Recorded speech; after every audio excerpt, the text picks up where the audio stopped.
Welcome to the Untrapped Podcast, where we are motivated and inspired about success, small business, and personal development.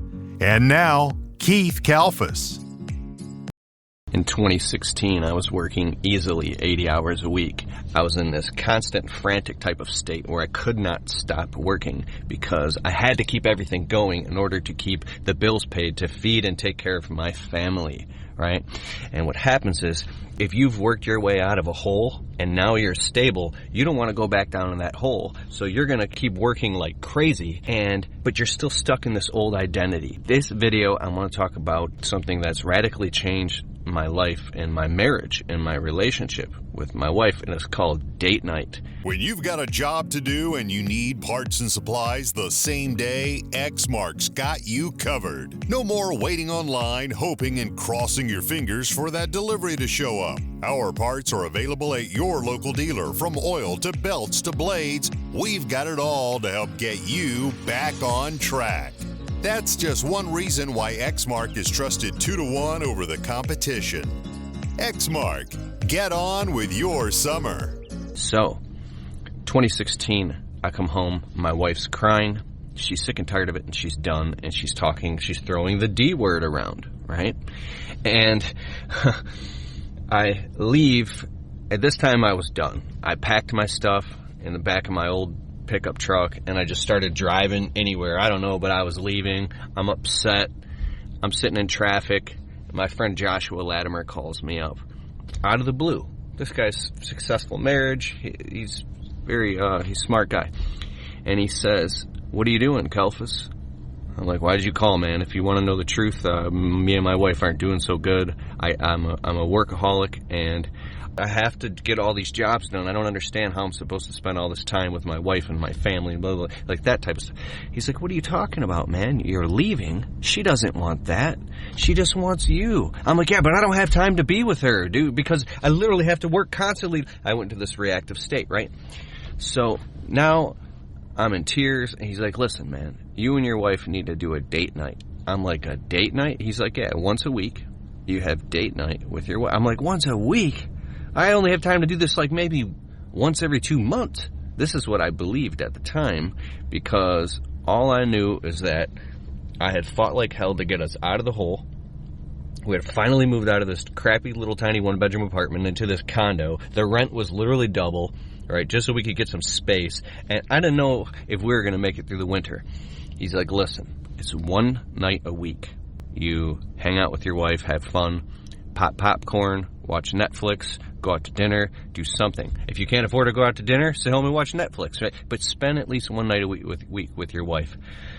Somehow he talked me out of it, out of whatever was going on in my head, and I went back home, and I walked in the front door. This is after like 30 minutes after getting in a fight with my wife. I walk in the door, and she looks at me. She's like, "What are you doing here? I thought you were leaving." And we both had a weird smirk on her face. And she's like, "What's going on?"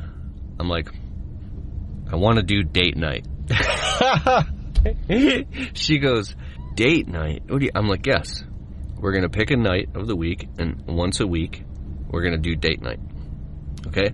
Now, it's been 2016, 17, 18, 19, 20, 21, 5.5 years my wife and I had done date night consecutively. Every single Tuesday night for 5.5 years. We might have missed 5 nights. One night she was swamped, busy in her business. A couple other nights I was out of town speaking. But we always do date night. More of the Untrapped Podcast right after this. Want to market your business effectively? After years of testing and tens of thousands of dollars spent on marketing and advertising, we are still amazed that the 7 most powerful marketing strategies we found are surprisingly low cost and even free.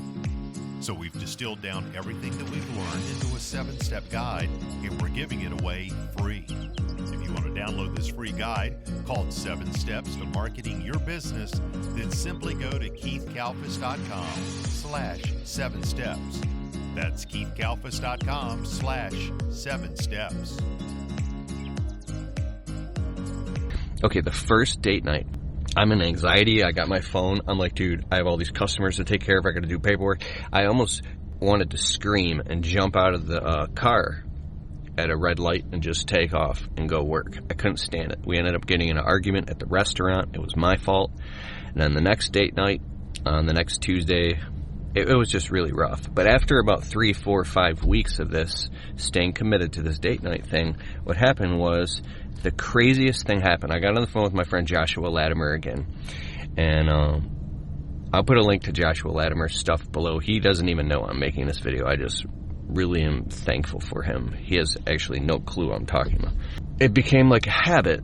And then I'm on the phone with him again. I'm like, this date night thing isn't working, man. We're like fighting all the time. I'm in anxiety. I can't stop looking at my phone. It's not working. He's like, no. Date night is something you look forward to. You look forward to date night. I'm like, look forward to it? I'm already with her every night. I fall asleep next to her. I wake up next to her. He's like, you don't get it, man.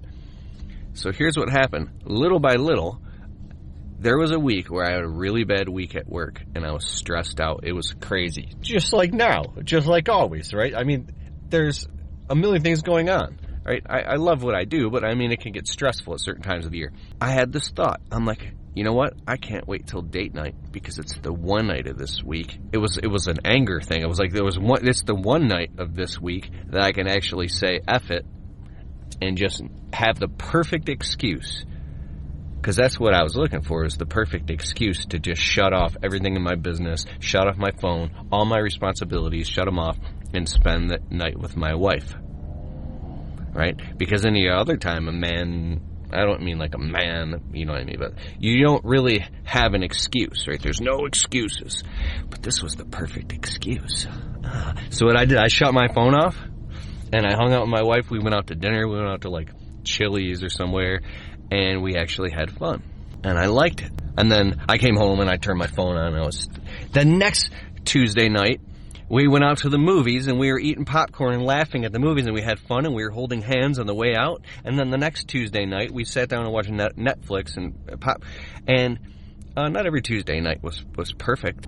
But when I learned this valuable lesson, every day that I get home from work, we sit at the dinner table and we eat dinner every night together at the table, my wife and I. That's another amazing thing. And this is because of her cultural values and her family values. I was born in a barn. I grew up poor and in the hood, right? We're eating cans of government pork and macaroni and cheese, and I've lived in 32 different homes. We lived in homeless shelters and all that type of stuff. Like, I grew up really broke, right? And I'm glad. It's the best thing that ever happened to me. But what I mean is, I don't take any credit for any of this stuff. So here's what I do when I get home from work every single day. I leave my phone in my truck, and then I go into the house and I greet my wife and my family, my dogs. I take a shower, hang out with my wife for a little bit. We eat dinner, we hang out, and then I go out into my truck, and then I grab my phone. So it's like that couple hours of undivided attention. Especially on Tuesday nights, whenever we go into a restaurant, like I leave my phone either completely at home or I leave it in the car and I turn it off. I don't even bring it into restaurants anymore. And I'm just with my wife. So it's become this one night of the week that I can have an excuse to unplug and let go and just be with her. And now, every Tuesday, around 6 o'clock, or if 7 o'clock rolls around, my wife's like, what are you doing? It's date night. Or if she's working and it's like 6, 7 o'clock, I'm like, what's going on? And we're excited about date night. We hold each other accountable for it. And tonight, my wife's excited. I think she wants to cook something with me. I don't know. Tonight happens to be date night.